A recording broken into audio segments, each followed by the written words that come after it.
Audio is rolling. Camera is rolling. All right, Tim. Action.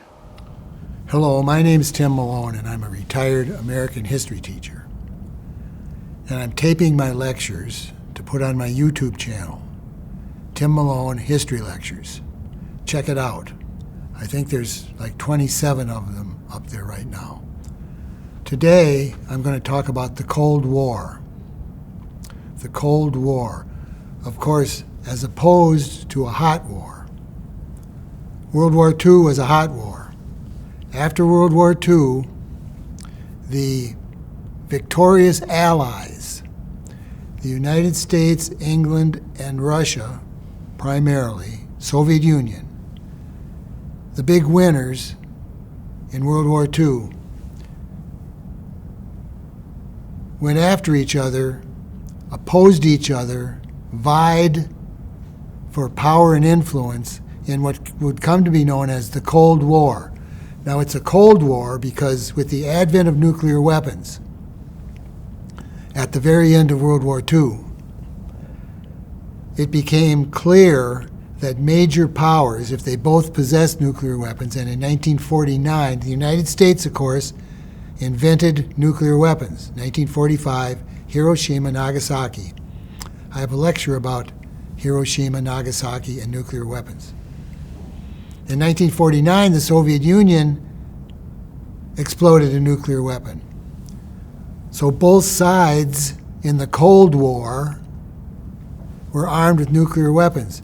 And it quickly became clear that after a certain point, in terms of numbers of nuclear weapons that each side possessed, that in a full-scale exchange of nuclear weapons would be apocryphal for the whole globe.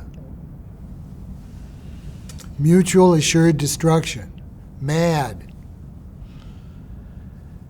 So the Soviet Union and the United States and their allies, the thinking was, and still is, I mean, Soviet Union's gone, but we got Russia now. Russia inherited the Soviet Union's nuclear weapons and delivery systems. The thinking is still that the major nuclear powers can't go to hot war because no one can win a nuclear war. And I think that makes sense. Thank God, right? That both sides still. So we had what we called the Cold War. 1945, the end of World War II, to 1992, when the Soviet Union went out of business, when the Soviet Union dissolved from within, which, by the way, we were told, and I'm a child of the Cold War, born in 1951. I lived the Cold War, and we were told that the Soviet Union could not dissolve from within.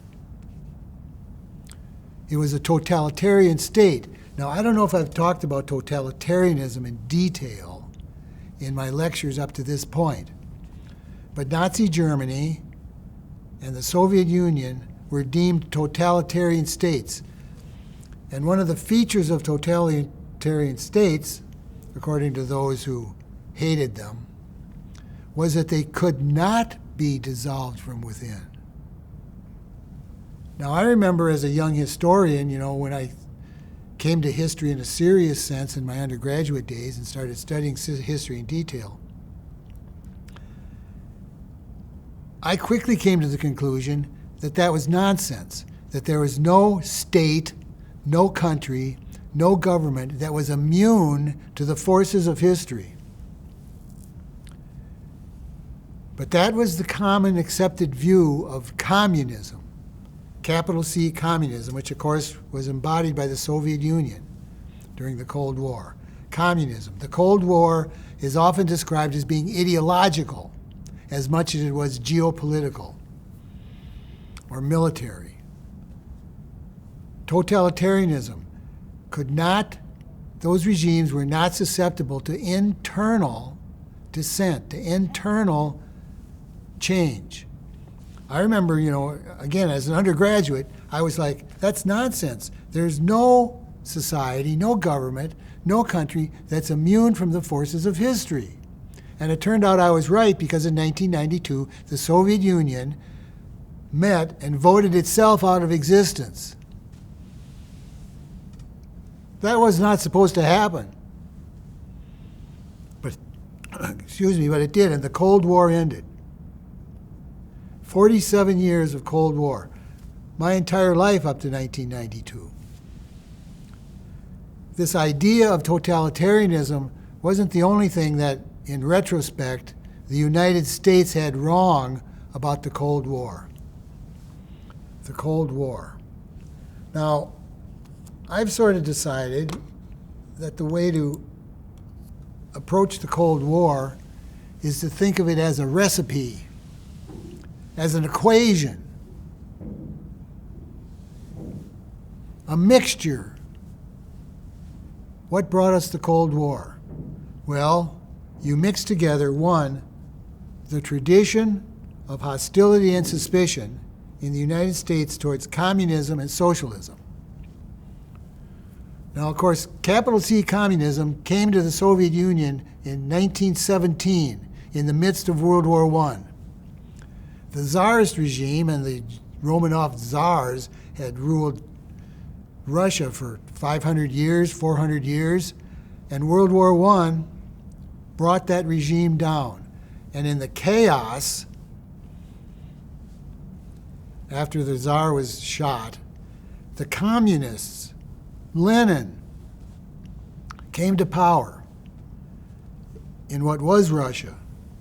And in 1922, after a long civil war, the communists won, and they declared the Soviet Union, the Union of Soviet Socialist Republics. A new regime, a revolutionary regime. And it was, 16, 17 republics, Union of Soviet Socialist Republics. The old Russian Empire, put back together by Lenin. Now, of course, the communists, capital C communists, one of the tenets was anti-imperialism.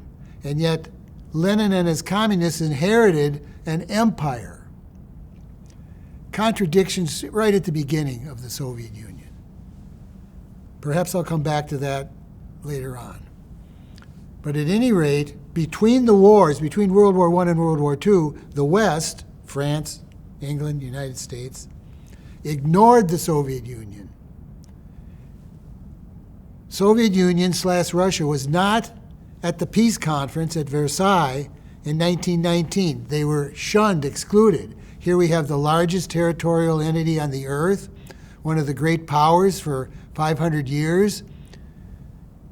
The West, the United States and England and France, thought that if they ignored Lenin, he would go away, that regime could not be stable, that it would collapse at some point.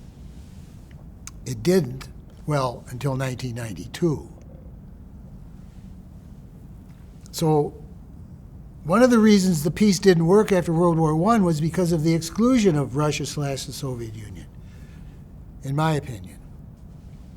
Then, of course, the Germans and Hitler invaded the Soviet Union, was beat back in a terrible Eastern Front war, and the Western powers, England and the United States mainly, and the Russians met in the middle of Germany. Now, even if the Tsar was still in charge of Russia, and Russian armies and Western armies met in the middle of Germany, that's where the line would have been. But it ended up where those armies met, the Iron Curtain, as Winston Churchill would dub it some years later. An Iron Curtain descended. Now again, Churchill, Winston Churchill, he's an anti-communist, and we got to talk about anti-communism, but see, there was a tradition of hostility and suspicion in the United States towards communism and socialism. And the capitalist class, we'll talk about that more maybe someday, the capitalist class in England and the United States and in the West has spent years, today, 2025, still, to equate communism and socialism. Communism is a form of socialism, but there's other forms of socialism that are not communistic.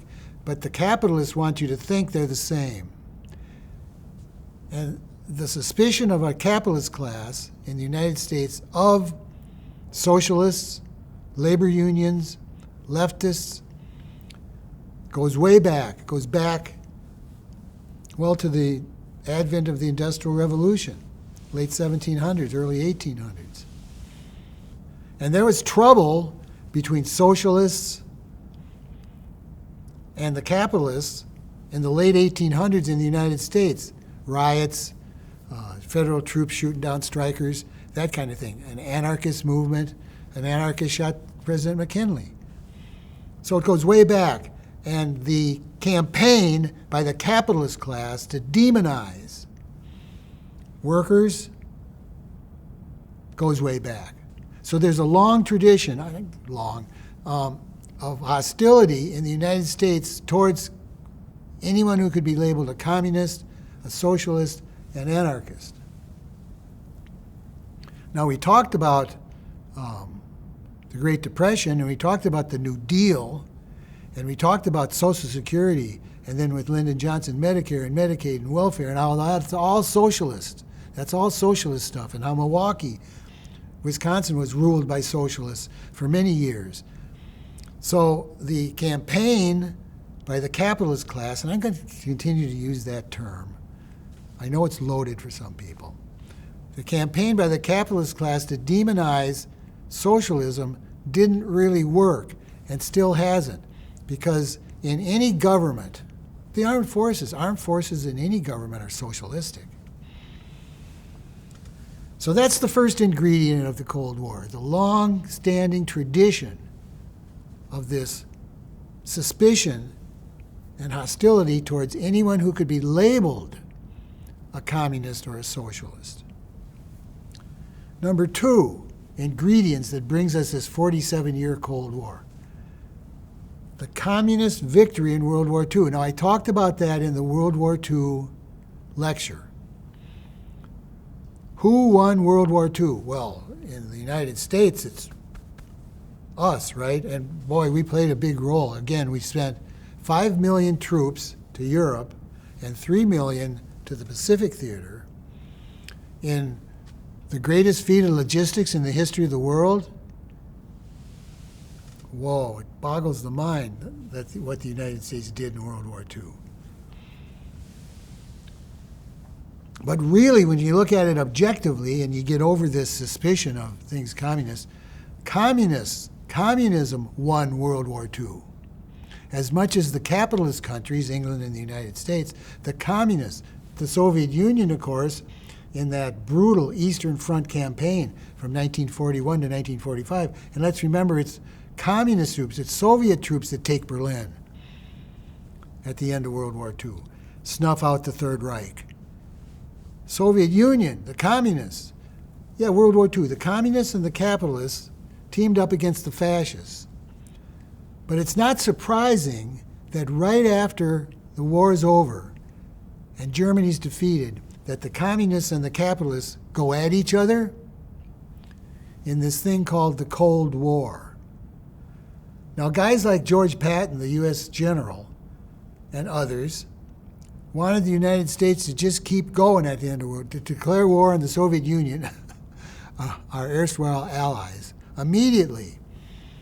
The right wing, the capitalist class in the United States, wanted hostility towards the Soviet Union, our purported ally, right, immediately. The tradition of hostility to things communist or could be labeled communist. But there's no doubt that the communists won World War II, and not just the Soviet Union and the Red Army. In France, for example, the resistance to the Nazi occupation, the resistance to the Germans in the hills, there's movies about the resistance in various places. Norway, France, Poland. Just about every country that was occupied by the Germans had a resistance movement. They were dominated by communists. The communists led the resistance in what would become Yugoslavia and has since broken up. Yugoslavia, the resistance was led by Tito, a man named Tito, and it took 10 German divisions to keep a cap on Yugoslavia. The resistance was so powerful, so potent, led by communists. So when the war is over and the Nazis are defeated, who comes out of the hills with the laurels of victory on their head? Communists. Just about everywhere. And almost immediately, the United States and England try to suppress, try to deny the communists who paid a tremendous price in blood. The Germans just lined people up and shot them, of course. The communists, to deny them their victory. Especially in Greece. Greece was, like right after World War II, was a hotbed of the clash, the Cold War clash between the West, the American and English partisans, and the communists. The Cold War starts almost immediately. Well, if you look at my nuclear lecture, my opinion is that Truman, the United States dropped the bomb on Hiroshima and Nagasaki. I consider those the first acts of the Cold War. Now, some people say, no, though the Cold War, there's a couple of years of non-Cold War, and that Cold War starts in 1947, when Harry Truman, President of the United States, and Stalin, leader of the Soviet Union, both give speeches sort of declaring the Cold War, the Truman Doctrine, containment. I'll come back to Truman here in a minute. So the communists won World War II. That's the second ingredient of the Cold War mixture. The third one is, of course, the advent of nuclear weapons. The Cold War is the Cold War because the idea was and is with Russia now, not the Soviet Union, that you can't have a major nuclear exchange between major nuclear powers because it would be the end of the world, or at least the end of Western civilization, at least the end of Soviet Union and Europe and the United States. So that's the term Cold War. Nuclear weapons change the calculus of war. The nuclear weapons bring about the Cold War, although Korea and Vietnam are going to get plenty hot, the hot spots in the Cold War. The balance of terror, nuclear weapons. And I guess we're still there. Although if you remember, one of the main points I made about nuclear weapons in my lecture was that the governments, both governments, the Russian government and the United States government, let alone England and France and there's 9 nuclear powers, almost all of them don't want their citizenry thinking about these weapons. They want to downplay them. Why? Well, because if people, and there was a period when the Cold War first came, like 1945, the Test Ban Treaty in 1963, when the Soviet Union and the United States start signing nuclear limitation agreements. So during the first 18 years of the Cold War, that was when they did those drills. Now, I was born in 51, and I never did the get under your desk drill. But there was a period in the Cold War where, build a fallout shelter in your backyard. There was a time when the government wanted you to think about nuclear war, but not now. Although it's still, again, I said this before, if you know how World War I was stumbled into, I've been afraid ever since I became sort of historically literate of a nuclear war being stumbled into. And Cuban Missile Crisis. We'll talk about the Cuban Missile Crisis in a future lecture, stumbling into nuclear war. So that's 3 ingredients. Historical hostility towards communism and socialism, the communist victory in World War II, nuclear weapons, then add in Harry Truman.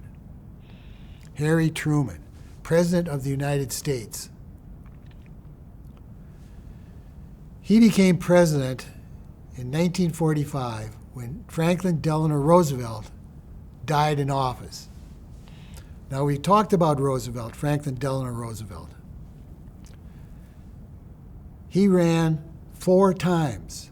Now, we passed an amendment to the Constitution after he died, limiting the president to 2 terms. Roosevelt was before that and broke the tradition of 2 terms and ran for a 3rd term in 1940, and then ran for a 4th term in 1944. In 1944, Franklin Delano Roosevelt was elected president in November of 1944 for the 4th time. And he won handily in 1932. In 1936, when he ran for re-election, Roosevelt, it was one of the blowouts of all time. He won huge. In 1940, when he broke the taboo and ran for his 3rd term, he won decisively, but less. And in 1944, when he ran again, he won overwhelmingly, but less. He was elected in November, he was inaugurated in January, and he was dead in April. Franklin Roosevelt only served 3 months of his 4th term. And if you look at him during the campaign in 1944, and when he was inaugurated in 1944, he doesn't look good. He looks bad. And yet he was elected. And of course, I may have said this joke before, but it's kind of a joke, that when the Democrats today are hard up to find a candidate, win a presidential election, they ought to dig up Roosevelt's bones and run his bones. His bones might win. But Roosevelt dies and his vice president, he'd served 3 terms, and his vice president in his 3rd term was Henry Wallace, who had been a Secretary of Agriculture in a previous term. Henry Wallace. But Henry Wallace was, well, he's going to be accused of being a commie. He's going to be accused of being a socialist, Henry Wallace. He was on the left of the Democratic Party, further to the left than Roosevelt. Roosevelt drops Wallace in 1944 and runs with Harry S. Truman, a senator from Missouri. Obscure. Truman. What? Now, Truman had garnered some fame and notoriety during World War II as a senator from Missouri who got himself appointed as chairman of a select committee in the Senate to investigate corruption in war contracts. So he was in the newspaper during the war, Truman hearings on contractors cheating the government. So he had some notoriety in that regard, but overall he's a very ordinary senator from Missouri. It was known he was a member of the Pendergast political machine in Kansas City, Missouri. There's credible evidence that in his younger years as a member of the machine, the Pendergast machine, which was known for corruption, that Truman was a bag man for the machine. He delivered envelopes full of money to people. He was a Pendergast machine and ran for senator in Missouri, won, and then got this gig as anti-corruption guy. So a sick Franklin Roosevelt appoints Harry Truman as vice president in 1944, and so when FDR dies in April, Truman becomes president. Now, I think it's pretty much established that Harry Truman, when he swore and became president, didn't know about the atomic bomb program, didn't know, nobody told him that we were building an atomic bomb when he was sworn in. Hey, Mr. New President, here, let me tell you about something. He didn't know. Of course, that didn't stop him from using them on Hiroshima and Nagasaki. Now, Truman, Harry Truman is usually considered one of our better presidents. I was just looking at some rankings, presidential rankings, and they vary somewhat.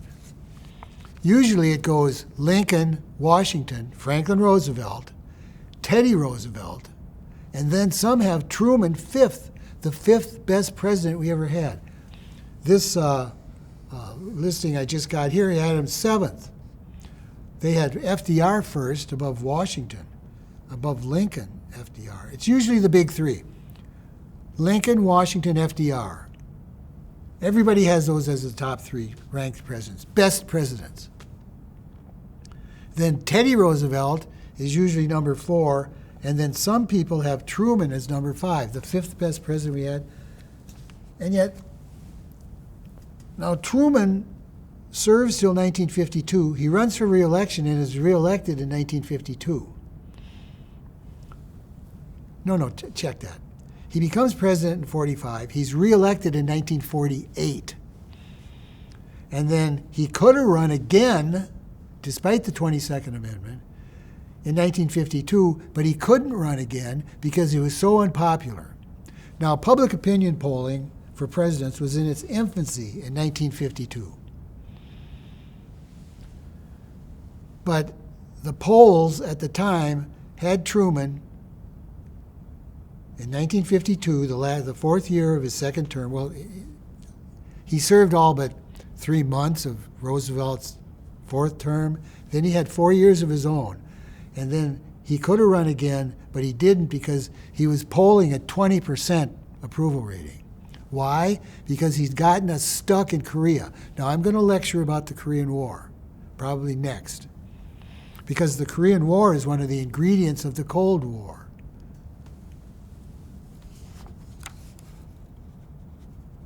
But Truman, the 5th best president, now they usually say that because, he declared the Truman Doctrine in 1947. He gave a speech, and he declared the Cold War. Some people say, Truman declared the Cold War?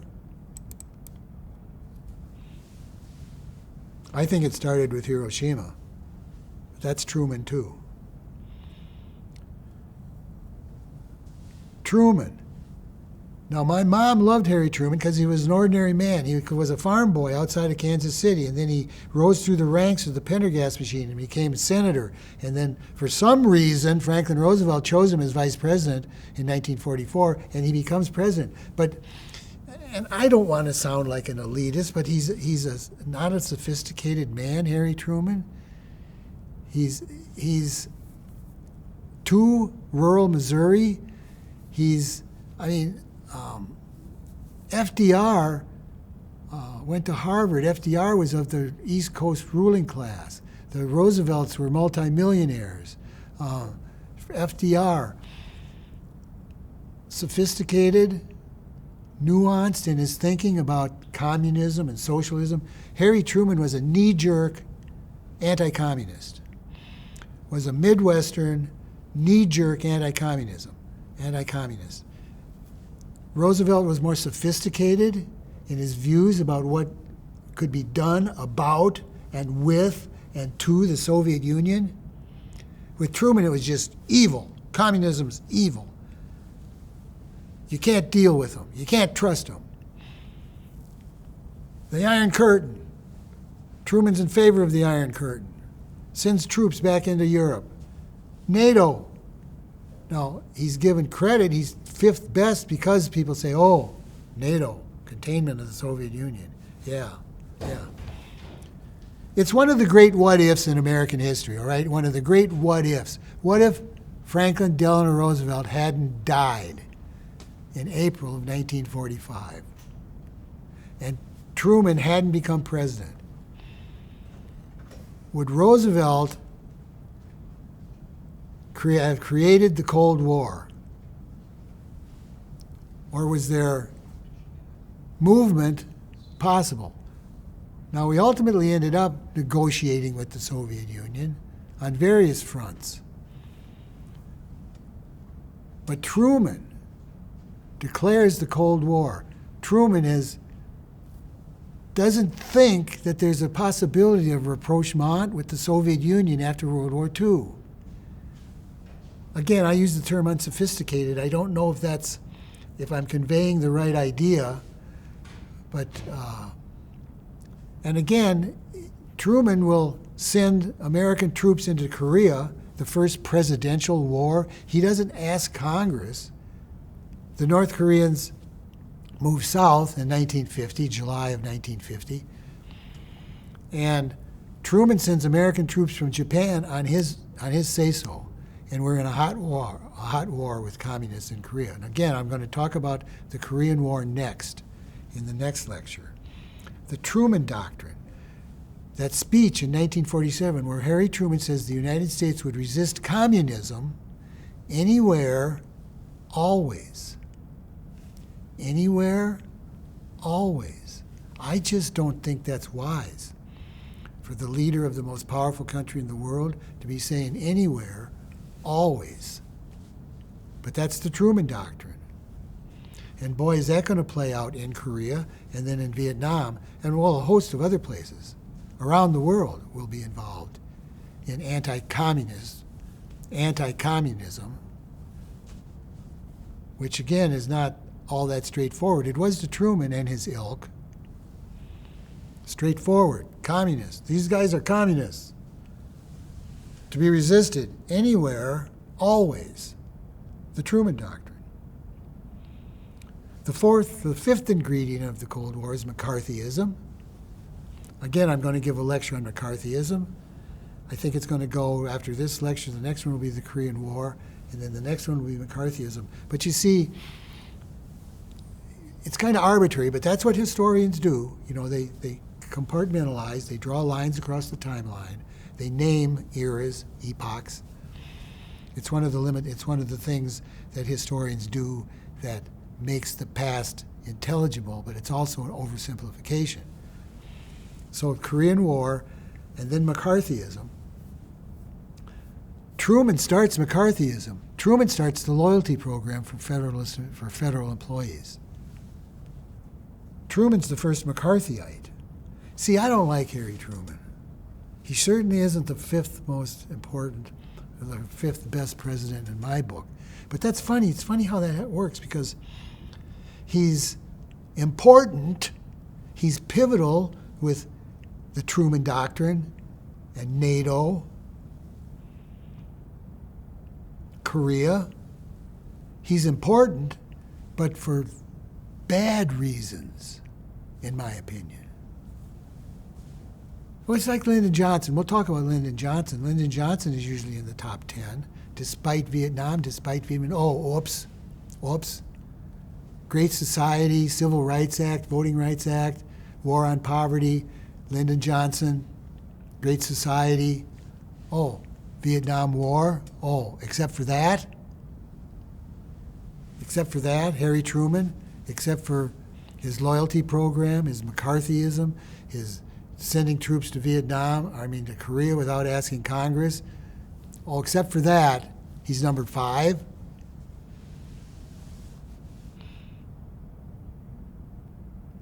And then the sixth ingredient of the Cold War is the Korean War. July 1950. There's some confusion about how that war started.